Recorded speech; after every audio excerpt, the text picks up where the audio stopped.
இந்த நிலையில் ஈரோட்டில் அவர் வந்து பேசியிருக்கிறாரு. திமுகவை வந்து மிக கடுமையாக தீய சக்தி என்று விமர்சித்திருக்கிறார்.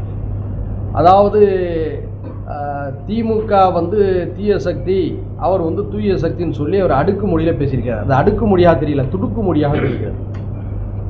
அடுத்து திமுகவை அவர் சரமாரியாக வசைப்பாடியதை பார்க்கின்ற போது, அதில் அவருடைய முகபாவனைகளெல்லாம் பார்க்கின்ற பொழுது உளவியல் ரீதியாக கரூர் சம்பவத்துக்கு பிறகு அவர் ஏதோ பாதிக்கப்பட்டிருக்கார் என்பது தெரிய வருகிறது.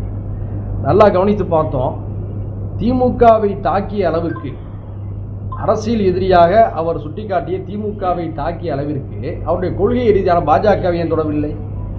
ஏன் இந்த மகாத்மா காந்தி பெயர் அந்த திட்டத்திலிருந்து நீக்கப்பட்டது குறித்து வாய் திறக்கவில்லை? விஜய் இதற்கு பதில் சொல்ல வேண்டும். அரசியல் எதிரியை கடுமையாக தாக்கியிருக்கிறார், கொள்கை எதிரியை பற்றி வாய் திறக்கவில்லை. எதை கண்டு அவர் பயப்படுகிறார்? ஏன் இந்த பதற்றம்? இந்த கேள்வி வருகிறதா இல்லவா?